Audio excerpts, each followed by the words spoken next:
El propósito eterno de Dios. Judas el Iscariote. Un abogado para Judas Iscariote. Muchas veces me he preguntado qué habría dicho si me hubiera nombrado abogado defensor de Judas Iscariote. El abogado que asume esa función tiene que buscar atenuantes, tiene que hallar argumentos, tiene que presentar pruebas que favorezcan al acusado, aunque crea o sepa que su detenido es culpable. A través de la historia, gran parte de la humanidad ha condenado a Judas Iscariote. Padres y madres, creyentes y ateos, jamás eligen para sus hijos el nombre de Judas Iscariote. Ese nombre está asociado a ideas de traición, a la ignominia, al oprobio, al deshonor.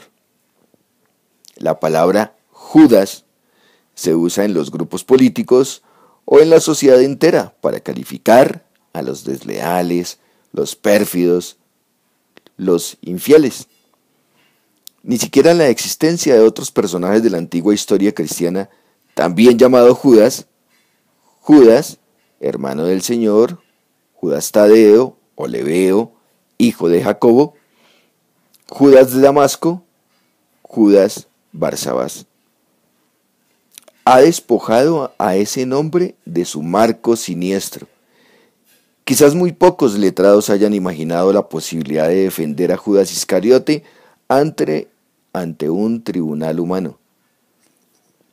Hoy trataremos de hacer un juicio, no para declararlo inocente, sino para contemplarnos a nosotros mismos con la toga de los magistrados, de los fiscales, de los abogados, frente al protagonista de una gran tragedia.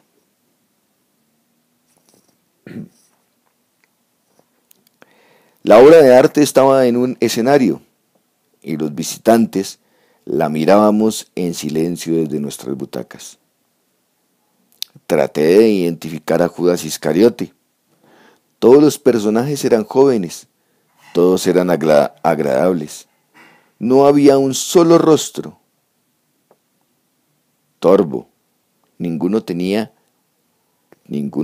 cara de Judas. Entonces vino a mi memoria un diálogo contado en el Evangelio de Mateo 26, del 21 al 22. Y mientras comían, Jesús dijo: de cierto os digo, que uno de vosotros me va a entregar.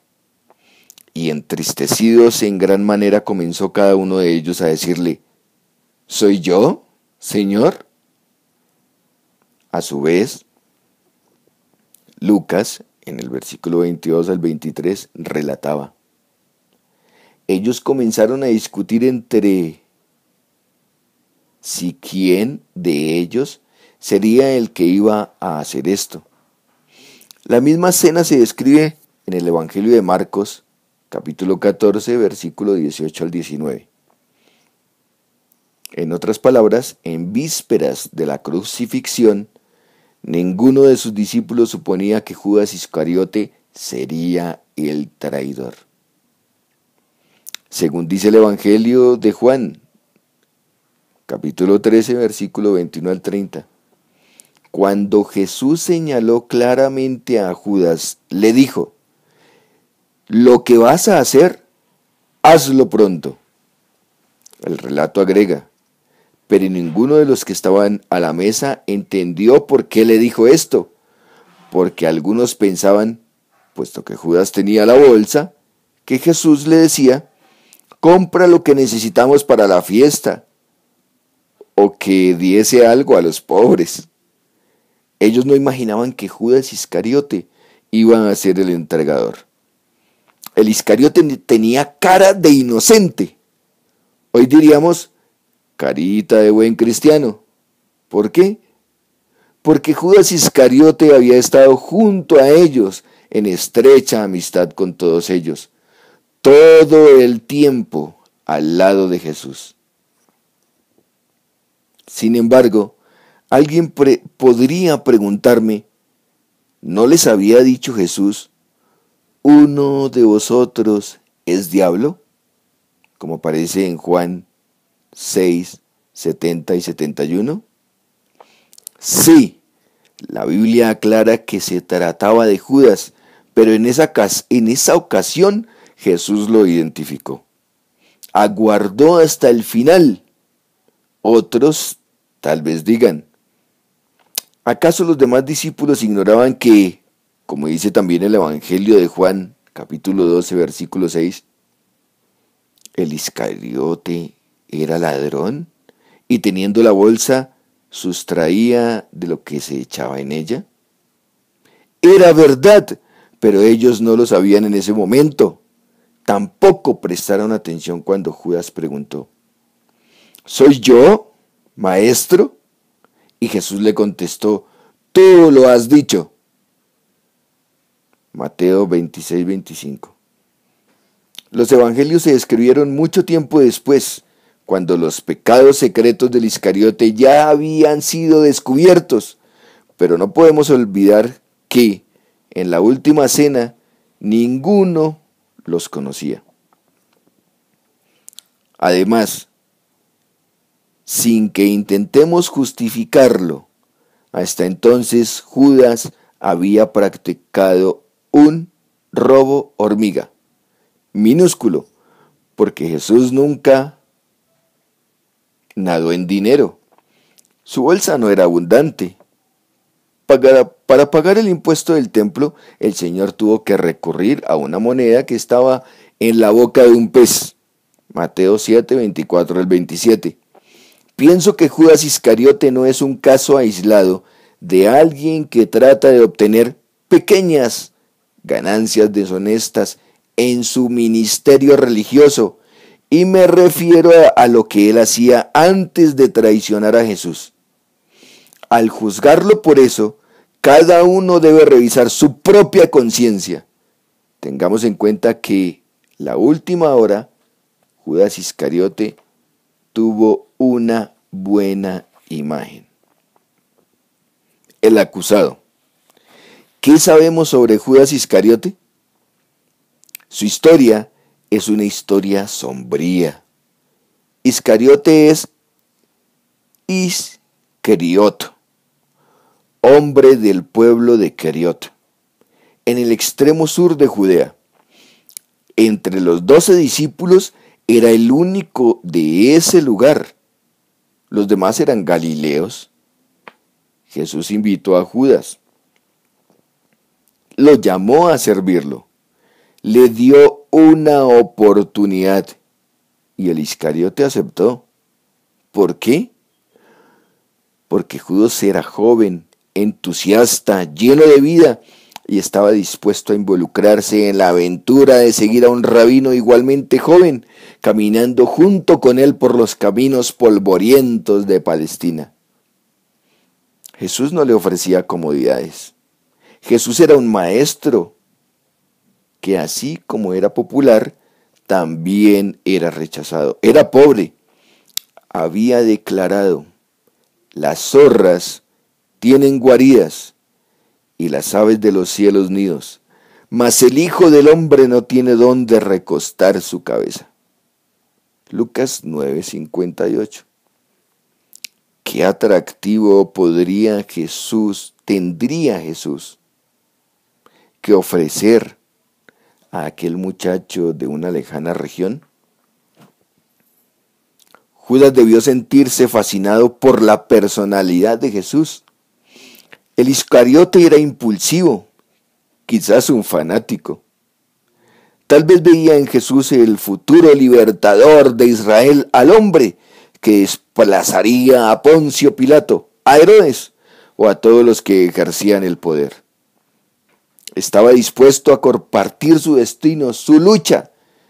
Vio a Jesús como el revolucionario, el nuevo líder de la revuelta contra Roma, el que sacudiría las cadenas opresoras, el que los libraría del dominio del imperio.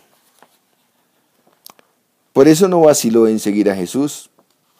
Lo siguió 24 horas al día, 7 días por la semana, 4 semanas por mes, 12 meses por año. Era difícil distinguirlo entre los demás,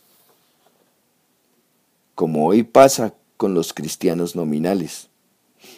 Estuvo en todos los sermones, en todos los estudios bíblicos, en todos los tiempos de oración, en todos los retiros espirituales, en todas las ceremonias religiosas. ¿Se parece a alguno de nosotros? Fue el único discípulo que ejerció un cargo, el de tesorero, porque gozaba de la confianza de los demás.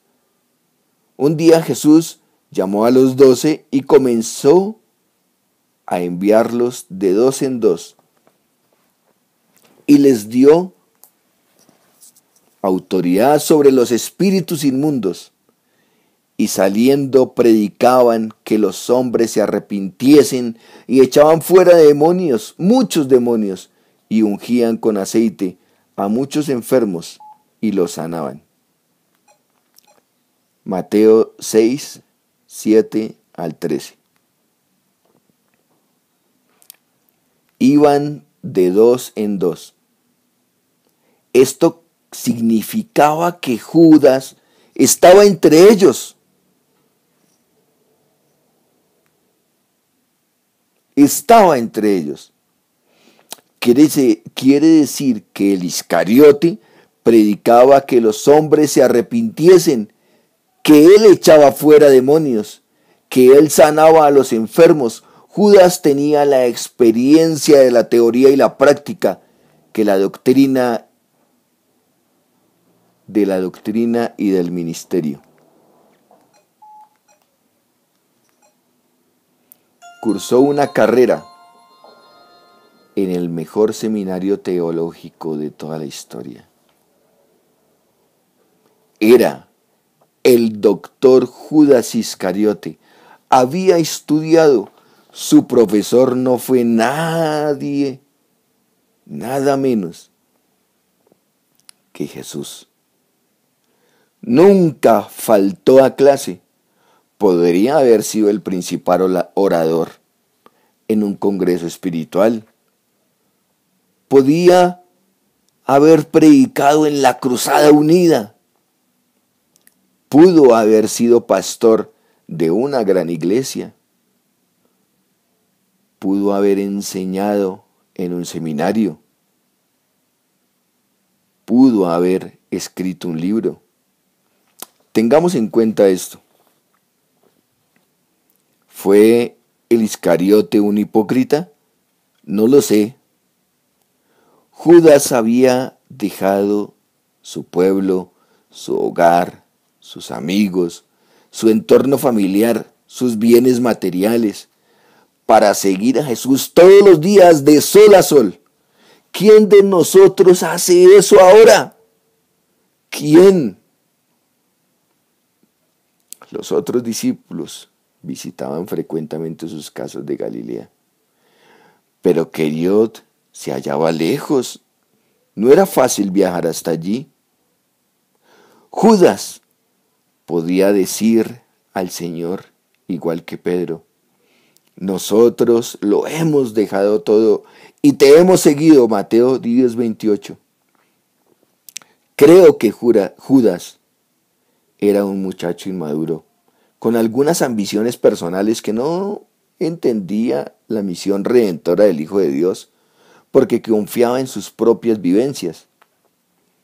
Tenía los mismos defectos de los demás discípulos, trabajaba a la par de ellos, pero su corazón y su cerebro no estaban gobernados por Jesús, paradójicamente.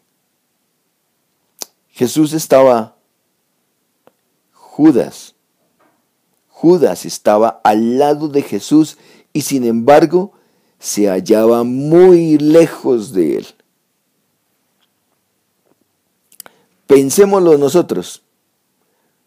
Cuando llegue el día del juicio habrá muchos religiosos que le dirán al juez supremo: Señor, Señor, Nosotros profetizamos en tu nombre y en tu nombre echamos fuera demonios y en tu nombre hicimos muchos milagros. ¿Y el Señor qué les dirá? El Señor les responderá: nunca os conocí. Mateo 7, 21 al 23. Terrible. La tentación. Judas había oído o había sido testigo de la manera como Jesús libraba de todo tipo de ataques. Él fue testigo que Jesús se libraba de todo tipo de ataques. En Nazaret intentaron despeñarlo. Lucas 4, 28 al 30. En Jerusalén pretendieron apedrearlo. Juan 8, 59. Otras veces conspiraron contra él, pero Jesús siempre salió ileso. Era evidente que Jesús tenía recursos sobrenaturales. Había resucitado a Lázaro y a otros. En base a esos antecedentes, el Iscariote fue tentado por Satanás a planear un pecado que, en su propia opinión, no tendría mayores consecuencias. Pensó en buscar secretamente una recompensa para entregar a Jesús en manos de sus verdugos. Creyó que no había peligro, porque Jesús todas las veces se les había librado de sus enemigos, y ahora, pensaría Judas, lo haría una vez más. 30 piezas de plata. Era una suma codiciable, fácil de ganar, sin riesgo, pues el maestro tenía mucho poder y no podrían matarlo. Además, entregarlo a sus enemigos no era una cosa tan complicada. Toda gente sabía dónde se hallaba Jesús, de modo que lo que Judas iba a hacer, también lo podía hacer cualquier otro. Era público y notorio que Jesús solía estar en el huerto de Getsemaní. Judas estaba dispuesto a la traición, pero confiaba en la habilidad de su maestro para salir del paso. En el aposento alto, Jesús había lavado los pies de Judas con sus propias manos. El Iscariote se había emocionado, pero la tentación era fuerte. Su corazón estaba dividido. Por cierto, Judas jamás imaginó las dimensiones de su terrible tragedia. ¿Qué acción iba a desencadenar? En medio de la cena se retiró para cumplir su compromiso. Hay pecados que creemos intrascendentes, pero su fruto es fatal. El máximo delito. Vino Judas, uno de los 12, y enseguida se acercó a Jesús. Dijo: «Salve, maestro», y le besó. Mateo 26, 47 al 50. Entonces Jesús le dijo: «Judas, ¿con un beso entregas al Hijo del Hombre?». 22, 47 al 48. La traición se consumaba ante la mirada atónita de los demás discípulos. Aún el hombre de mi paz, en quien yo confiaba. El que de mi pan comía, alzó contra mí el calcañar. Salmo 41, 9. Cuando los soldados y alguaciles se marchaban, llevando a Jesús, su infiel discípulo Judas Iscariote acariciaba las 30 piezas de plata. Pensaba: De un momento a otro el maestro saldrá en libertad. No es un pecado tan grave. Con esto dinero podré volver a que Dios y empezar de nuevo. La defensa. Al llegar la mañana, el Iscariote descubrió que Jesús no había salido en libertad. Supo que Jesús era condenado. Mateo 27:3. Lo iban a matar. Sintió el tremendo peso de la culpa, la desesperación ante lo irreparable. Se había equivocado. Su pecado era gravísimo. En un instante pasaron por su mente los recuerdos de todas las experiencias vividas junto al Maestro, de todas las enseñanzas recibidas de los labios de quien, del Hijo de Dios. Sufrió el dolor de su propia traición. Había traicionado a Jesús, había traicionado a sus compañeros, había manchado sus manos con el vil precio de su felonía. La desesperación devoró a Judas. Corrió alocadamente por las calles de Jerusalén y fue al templo. Allí, dice la Biblia, devolvió arrepentido las 30 piezas de plata. Mateo 27:3.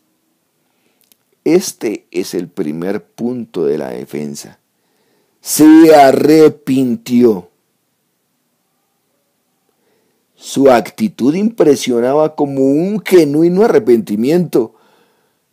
¿Acaso alguien ignora que el arrepentimiento, si es verdadero, es uno de los pasos para la salvación? Sí, es uno de los pasos. En el caso de Judas Iscariote podríamos decir que su particular arrepentimiento fue el profundo pesar que lo atormentó el corazón. Tuvo un gran remordimiento que lo impulsó a abandonar dramáticamente el rumbo de su traición. Devolvió las 30 piezas de plata. He aquí el segundo punto de la defensa. Hizo restitución. ¿No es otro paso para la salvación? En el Evangelio de Lucas 19:8 leemos que cuando un hombre llamado Zaqueo creyó en Cristo dijo: si en algo he defraudado a alguno, se lo devuelvo cuatriplicado. Judas Iscariote devolvió todo el dinero que había recibido. No guardó un solo centavo. No podemos acusarlo de que retuvo algo o parte del precio de su traición. No quiso conservar las huellas de su infidelidad. También dijo: yo he pecado. Entonces, ante el tercer punto de defensa, confesó su pecado. ¿No es el confesar nuestro pecado un requisito para reconciliarnos con Dios? En la historia bíblica hay frecuentes casos de personajes que dicen: he pecado, como Moisés, David y otros. Judas Iscariote reconoció su pecado y no se aferró al falso orgullo de los que pretenden justificarse con toda clase de excusas. Judas era en ese instante un joven abrumado por su tremenda maldad. No podemos acusarlo diciendo que no confesó su pecado. Lo hizo. Además, testificó en cuanto a Jesús, declarando que había entregado sangre inocente. Sus palabras fueron: yo he pecado entregado sangre inocente. Yo he pecado entregando sangre inocente. Tenemos el cuarto punto de defensa. Mientras Pedro negaba su relación con el Hijo de Dios, Judas Iscariote afirmaba que el Maestro era inocente. y lo declaraba frente a sus grandes enemigos. Así, en una hora crucial, se identificaba como discípulo de Jesús momentos antes de la crucifixión. ¿No es el hecho de testificar valientemente a favor de Jesús una actitud propia de los que creen en Él? Tampoco podríamos acusar a Judas Iscariote diciendo que no dio testimonio de la inocencia de Jesús. La sentencia salió y fue y se ahorcó. Mateo 27:5. Judas, el Iscariote, dictó su propia sentencia. Recordemos, él estuvo más de 3 años al lado de Jesús. Predicó su nombre, echó fuera demonios en su nombre, sanó enfermos en su nombre. Lo traicionó. Se arrepintió, devolvió totalmente el precio pactado por la traición, confesó su pecado y fue el único discípulo que ese día declaró ante las autoridades que el maestro era inocente.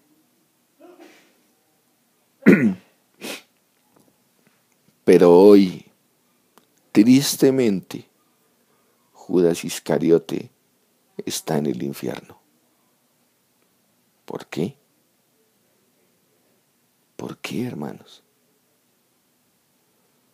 Porque no fue a Jesús, porque no se acercó a la cruz de Cristo con su confesión, con su arrepentimiento, porque quiso lavar su pecado con su propia sangre en su suicidio cruento, antes que con la sangre inocente del Hijo de Dios, que fue derramada para limpiar nuestras culpas. Todos los pasos fueron estériles.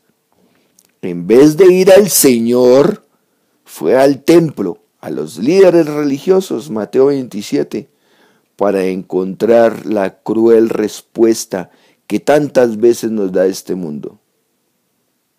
¿Cuál fue? ¿Qué nos importa a nosotros? Y se ahorcó. Reflexión final. Aquel día hubo 2 cuerpos en 2 maderos. En uno estaba Judas el Iscariote, derramando inútilmente su propia sangre.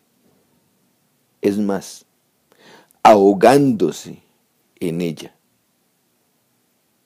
porque con ella no podía lavar ni siquiera sus propias culpas. En el otro se hallaba Jesús, cuya sangre limpia el pecado de todos los que le aceptemos como Señor y Salvador. En uno estaba la evidencia del fracaso humano, la tristeza de la frustración, el dolor de haber errado el camino, la angustia de no haber hallado auxilio en la institución religiosa, la pena de no haber reconocido a tiempo la bondadosa mano que le tendió el Señor. En el otro estaba la más grande demostración de amor de Dios, llevando sobre sí mismo el castigo de nuestros pecados, ofreciendo su mano a todos los religiosos frustrados y desorientados, a todos los que tienen sed en el alma, a todos los que buscan nueva vida espiritual, a todos los que necesitan perdón y paz interior, a todos los que desean su compañía para cruzar un día el río de la muerte y llegar triunfantes al más allá celestial. ¿Podemos juzgar a Judas? Es imposible que, como fiscales, levantemos contra él nuestro dedo acusador sin ser conscientes de nuestras propias flaquezas? Siento profunda compasión ante el drama del Iscariote. Sé que, según las Escrituras, él fue el hijo de perdición. Juan 17:12.